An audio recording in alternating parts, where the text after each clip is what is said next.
Hello my lovelies, it is time for another reading vlog, so stay tuned.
Last vlog ended up going the 1st through the 7th because I wanted to do the full first 7 days of the month, and that ended up having my vlog end on a Tuesday. And pretty much I spent most of Wednesday and Thursday editing videos and that kind of stuff, so I didn't really have anything to vlog, and I didn't finish any books or anything like that. Well, I did have one thing to vlog, but I chose not to because Marty isn't the biggest fan of being on the camera. He will sometimes, but he would prefer not to.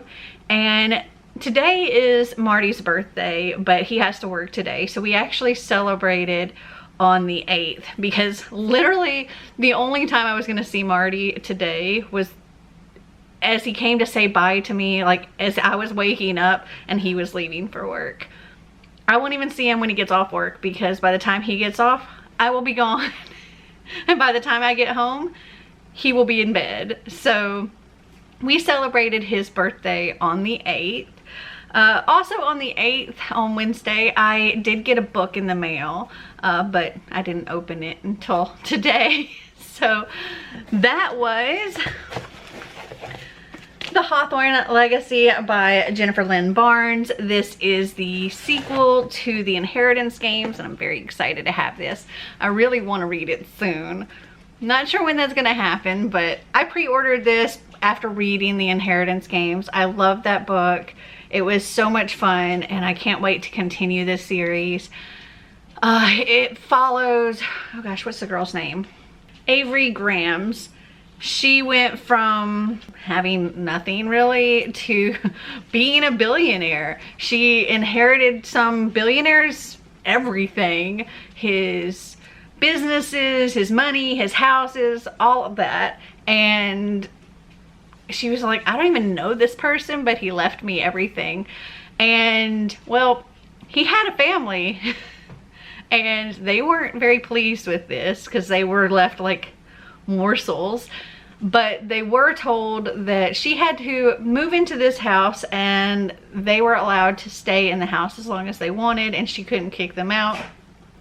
But there's like all of these clues and hidden passages and all of this stuff that they all need to kind of figure out to see, for one, why he left his money to this complete strange teenage girl, like complete stranger, and not his 3 grandsons who people expected him to leave the majority of his estate to. And the whole family pretty much thinks she is some con artist and she conned her way into this will, but she's like, I don't know any of y'all. I didn't know him. I don't know any of you. I don't know why I got left this money, but I appreciate it. Yeah, so I'm looking forward to reading this. It's gonna be a good time.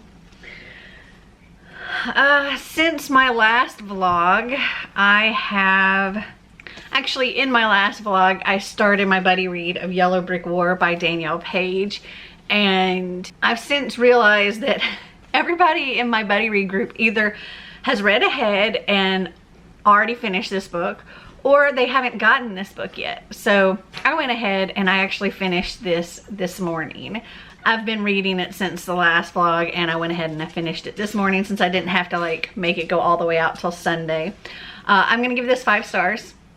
I love it. This series is so much fun. This particular book has one of my favorite quotes in it, and it's like, see if I can find it. Okay, I can't remember what chapter that was in, and I can't seem to find it now. I've like looked for what seems like forever. It's in here somewhere, but and I can't remember the exact wording of it, but it's something along the lines of new witch, same as the old bitch, or something like that. And love it. They're talking about Amy and Dorothy, and yeah. Anyway, I finished this, gave it 5 stars, and I'm currently working on Frankly in Love by David Yoon.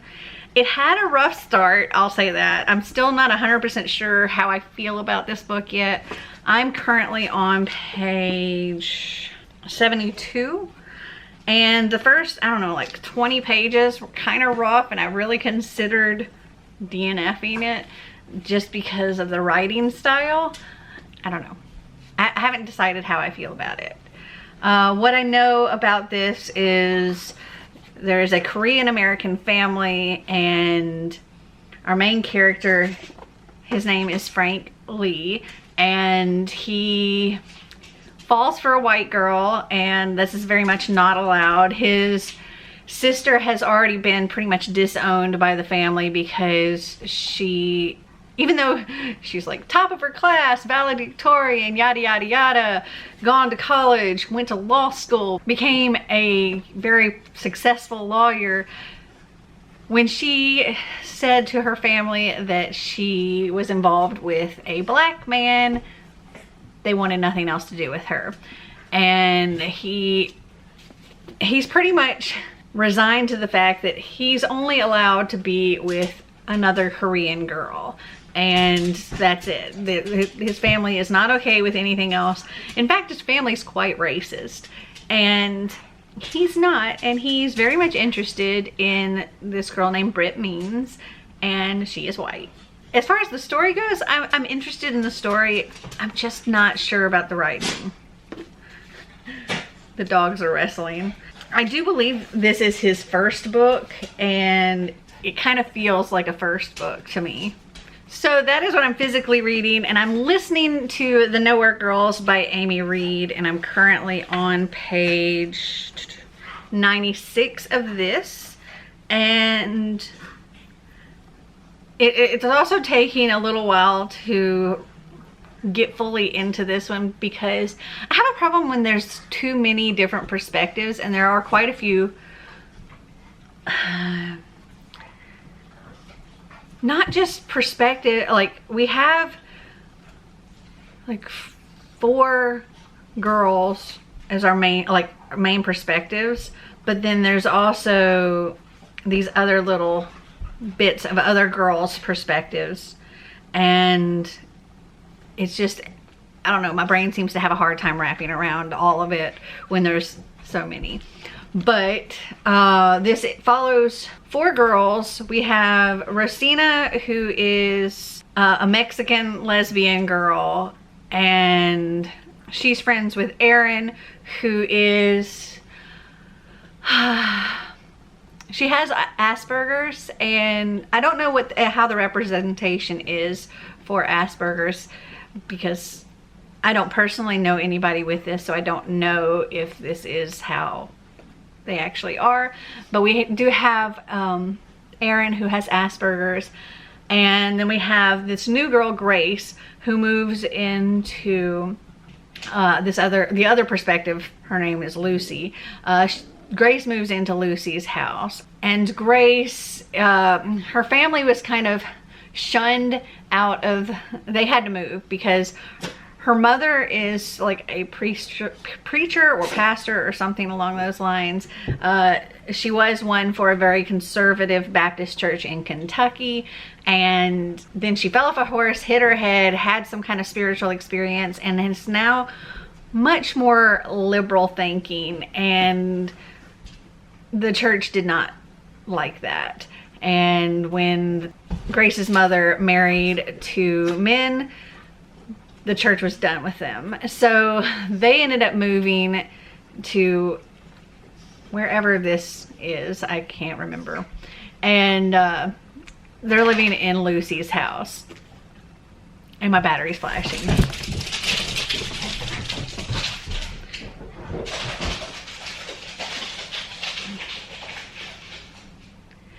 And my battery's flashing, so let me change that out and I'll be right back. Okay, so Grace has moved into Lucy's old house, and Lucy has moved off, and Lucy's family kind of got ran out of town too. Grace has found markings on Lucy's wall, or now Grace's bedroom wall, saying things like "help me" and "I'd rather die," things like that. And she wants to know what's happened to Lucy, and becomes friends with Erin and Rosina, and they kind of fill Grace in on what has happened to Lucy. And we also have Lucy's perspective, and she's like telling what happened to her and all of that, and then having to have moved because of everything. But Lucy was,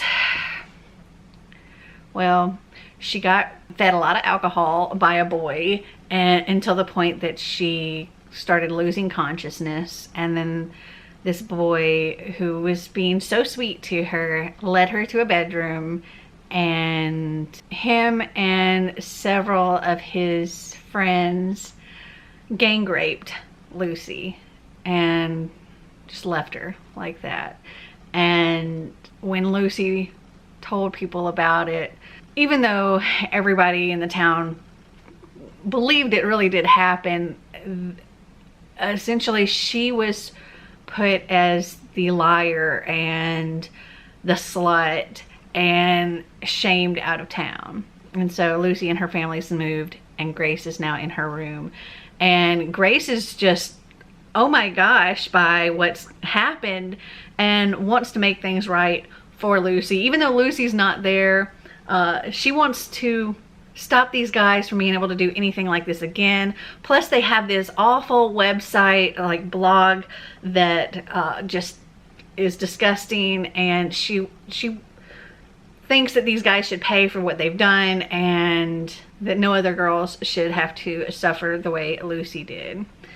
And we're also learning lots more about each of these characters, and I'm really enjoying it. I mean, it's hard topics, but the story is really good. And also, this is giving me Moxie vibes. This is like Moxie, but more. Like, this is like the difficulty levels that were in Moxie and the things that the characters in Moxie had to put up with.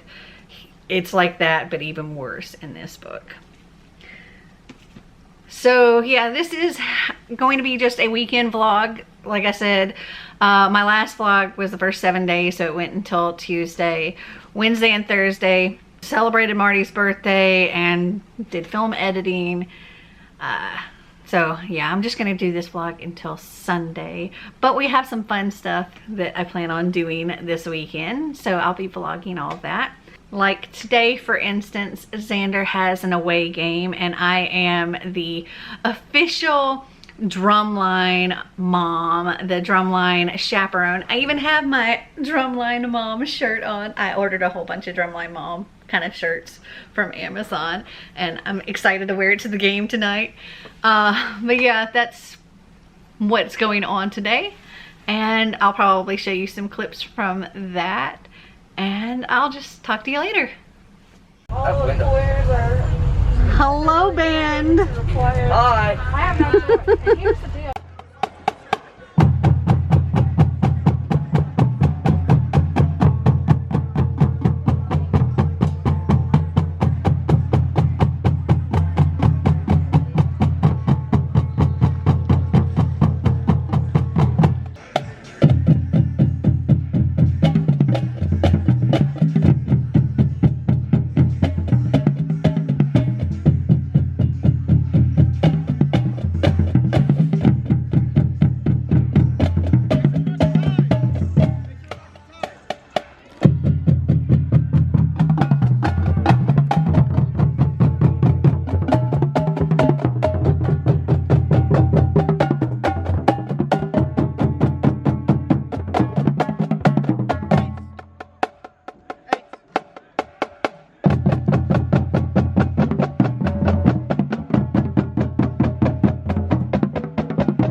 Did you make a friend? Einstein. Hi. You're a good boy. Ah, you're a good boy. Hi, buddy. Here. Here, buddy.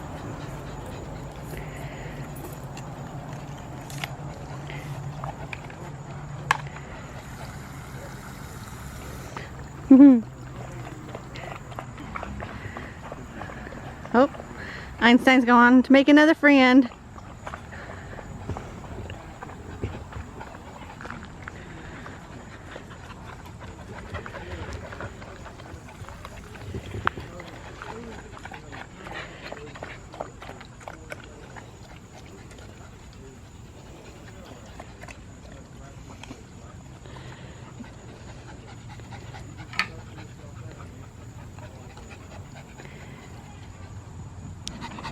Hi, Bill. Hi, Einstein.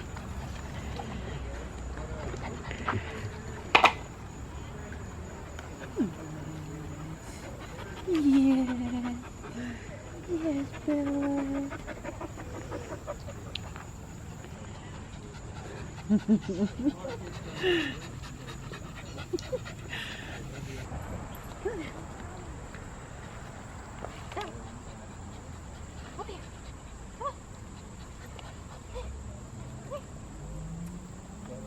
Good girl.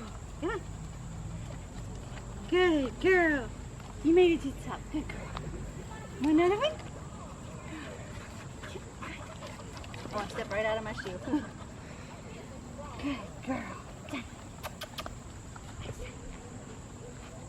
You do not care about treats right now, do you?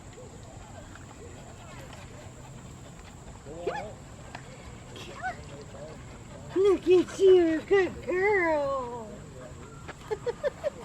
Einstein, you want to try? You want to try? Come on. Come on, Einstein. Einstein. Come on, baby. Einstein. Not under. Look at you, Bella. Good girl. Come on, Einstein. Good boy. Einstein. Einstein. Come here. Over here. Good boy. Come on. Good job. Good job, Bella.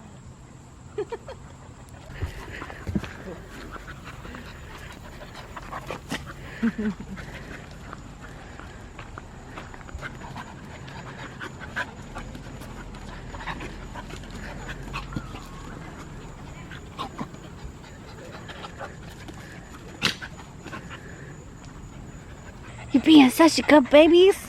You're being so good. Oh, he is a pretty boy. Oh, Puppy, they're all puppies. Well, he's 6 months. yeah, he's 6 months. Oh, hi.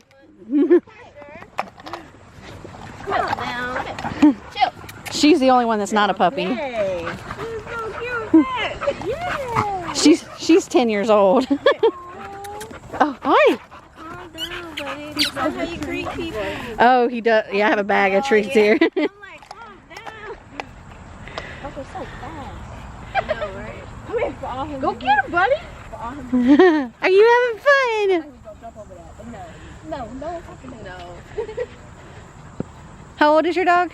He's 6.5 months. Oh. He's a XLP. Hey. Oh, goodness. You're so happy. Calm down. Oh, what a tail, man. Hi, Bella. You're not tired? Hi, small dog. You're so cute, Bella. You're so cute. You're so cute, too. Oh, dog's my size.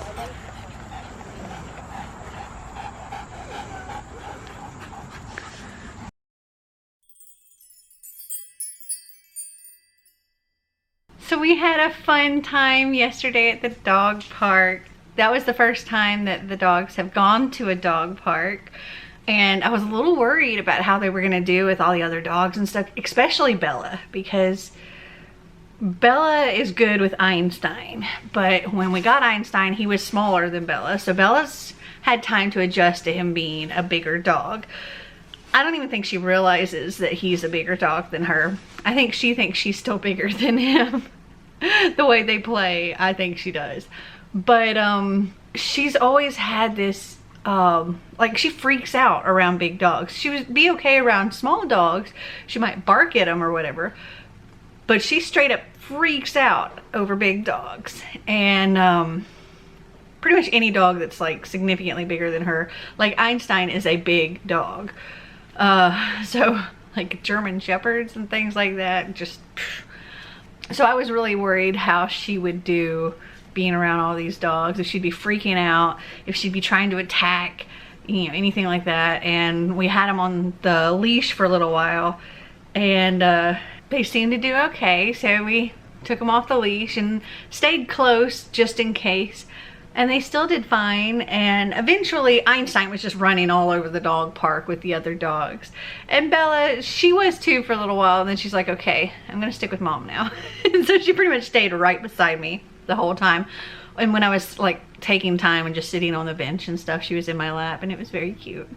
But we had a really good time, and I absolutely intend on going back there again in the future.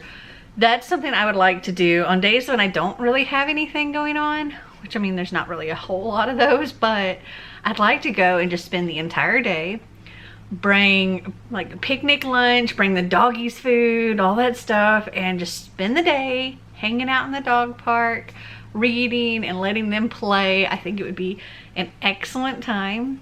And yeah, we'll definitely have to plan on doing that one day in the future. So yesterday I didn't get a whole lot of reading done. I got a little bit done the day before yesterday, but yeah, not much done yesterday. So right now, as far as Frankly in Love, I am currently on page 122 of this. So I don't know, maybe a third of the way through. I've had some quotes that I noticed while I was out that I wanted to like tab. Where is my other one? I think I lost my other one. I had two little quote things that I liked. Anyway, this one was laughter is the music of deep cosmos connecting all human beings that says all things mere words cannot. And I like that. And there was another one that I don't know where it was though, because I've lost the little page. Anyway, as far as my audiobook goes, this morning I finished The Nowhere Girls by Amy Reed.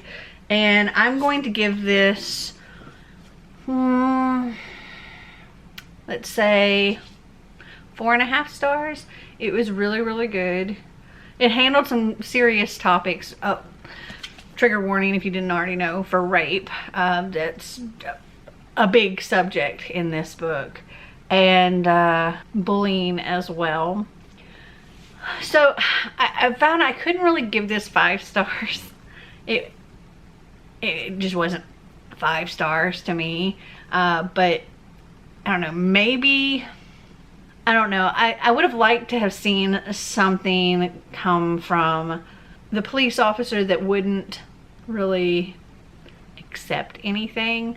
And also the principal, who not only was looking the other way when it came to this stuff, but was actively going against the girls. And the principal is a woman herself, and she's actively going against these Nowhere Girls, and not just going against them, but threatening the girls, school, threatening like them as far as their families, like their family businesses, their immigration status for one of them. Just, yeah.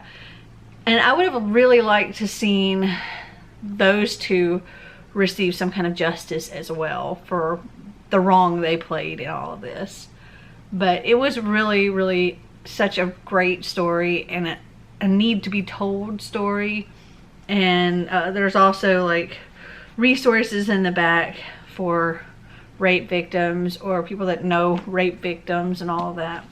So yes, 4.5 stars. And now I'm just going to sit. I have started Jem and the Holograms Showtime. This is the first volume. I'm currently here. There's not page numbers. This is, I read the long introduction they have here. Let me see. This long introduction here. And they have taken this cartoon that came out in like the 80s, and they modernized it. But unlike how they did with like this whole Buffy reboot thing, this one they didn't change everything. They just made it more modern. So there's like Twitter and YouTube and cell phones and that kind of thing, but the story is still the same kind of story. And I'm loving this so much. This was done in 2015, so they modernized it to 2015. And so far, I'm really enjoying it. I'm liking how it's flowing. There are some slight differences, but really nothing that distracts from what fans of Jem and the Holograms would appreciate. So I think this is going to be a hit for me. Anyway, I'm going to sit and read this, And then I'm going to see, I don't know, I haven't checked yet, if I can find the audiobook for The Twisted Ones by T. Kingfisher. If I can, my plan is to listen to that while working on the enclosed patio. I was supposed to edit a video yesterday and then I didn't. And I don't want to do it today because I want to get other stuff done. So I've moved that to sometime next week. Next week is gonna be, it's gonna be a thing. But today I want to get some reading done. I want to get some house stuff done. And when I work on the enclosed patio, I'll set up like a time lapse or something so that you can see how I do. All right, I will talk to you later. Oh my gosh, I just finished this and I freaking love it. Oh my gosh, oh, it's so good. I've got to get the next one, like right now. This did such an amazing job of taking Jem and the Holograms from the 80s. Okay, this show was like 1985 to 1988. I checked it out. And that was when I freaking watched this. So I was a little kid. And this is now like 35 years later. And they have taken this into today's time and made it work. And it's amazing. Kimber here, she is queer. And so is one of the misfits. They're just, they're so cute and I love them. And Jem / Jerica, our main, like, oh, guys. If you're a fan, or if you were a fan of Jem and the Holograms, you're gonna love this. If you don't have any clue about Jem and the Holograms, I think if you like secret identities and music and that kind of thing, you're going to enjoy this. This was a lot of fun. Like band competitions, all of that. 5 stars. I love it. I need more of this in my life. Okay, now I'm gonna see, I have some laundry that I need to take care of. And then I'm gonna see how the temperature is in the enclosed patio. We do have like that window unit in there now, but at the hottest part of the day, it's still just too hot in there to do a whole lot of working. So I'm gonna see, because right now it's a little after 3 in the afternoon. So I'm gonna see how that temperature is after I finish the laundry. And if it's not too bad, I might go ahead and get started painting. Oh, and I did find the audiobook for The Twisted Ones. So yeah, I'll be listening to that if I'm working in there. If I'm not working in there, I may listen to that a little bit here and there while doing other things, but I also plan on continuing Frankly in Love. So yay, another book down.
So it is now Monday morning, and I didn't end up working on the enclosed patio because it was just too hot, and I felt like that was something better for me to do either when I was going to be staying up really late, which I couldn't do today because it's a school day. Either I was going to be staying up really late and could wait until it's cooled down to do it, or I could do it like in the morning before it gets warmed up in there. So I decided instead I was just going to, when listening to the audiobook of The Twisted Ones, I was going to do some work around the house. I needed some laundry done. I needed to unpack a couple of boxes. I still have a million things to unpack, but unpack a few boxes.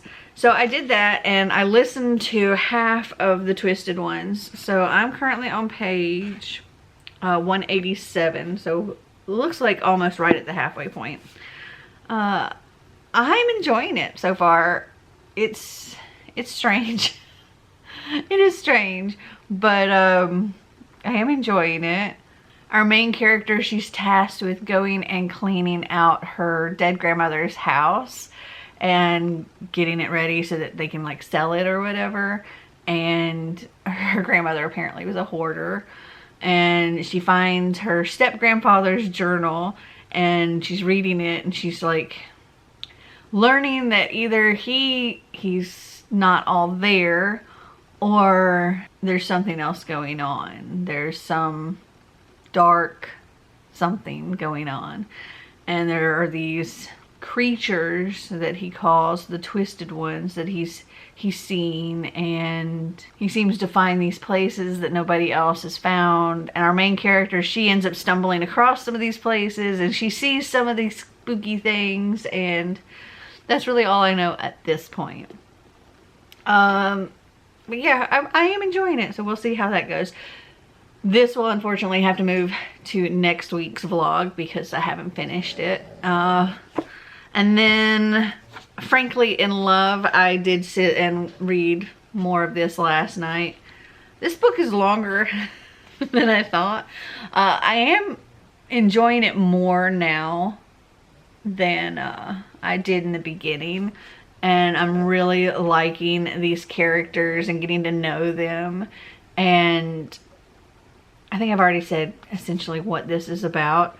But I'm currently on page 219 of this. So again, around the halfway point, I looked and there's just a little over 400 pages. It's 406 pages, but I just noticed after 2 pages of acknowledgements, there's another chapter. And it's called like an alternate ending. And then there's a Q&A with David and Nicola Yoon. So yeah, I'm enjoying this, but again, this is one that's going to have to roll over into next week. So this week, I have only completed these 3 books. I finished Yellow Brick War, The Nowhere Girls, and the graphic novel Jem and the Holograms. And I can tell you what each of these completed as far as my Bookopoly and my Magical Readathon prompts. So for Bookopoly, The Nowhere Girls completed my prompt for my chance card. And for my Magical Readathon, Jem completed the prompt for Ashtorn Tree, a book that keeps tempting you, or top of your TBR. So, yay. And Yellow Brick War was just, it didn't complete any of my prompts. It was just one of my buddy reads. Okay, so as for what books I plan on reading in next week's vlog, or technically this week since it is Monday, as you saw, I would like to finish these 2, but it is also my plan to do one of my Once Upon a Book Club books. I'm going to be reading By the Book by Amanda Sellette and opening all the gifts for that. I also plan on reading The Hive by Barry Lyga and Morgan Baden. This one is just an ARC, or it's an old ARC though. Also, Don't You Forget About Me by Kate Karras Quinn. This was one of my Have I Read It picks. And then my buddy read for the week is Ready Player One by Ernest Cline, which is a reread for me. And I think I have an audiobook for. I hope I have an audiobook for. The first time I read it, I physically read it out loud with Xander. So I'm hoping to like listen to it this time and experience it a different way. But yeah. This is what I want to finish this week, or this coming up week. I don't know how that's going to go, but we'll see. I've kind of gotten backed up because of not having these two finished. This is what I wanted to finish, but now I have to finish all this. We'll see how I do in that one. Well, I hope you guys enjoyed this video. If you did, give me a big thumbs up. If you'd like to see more videos like this, click that subscribe button down below. And until next time, remember to always be completely you.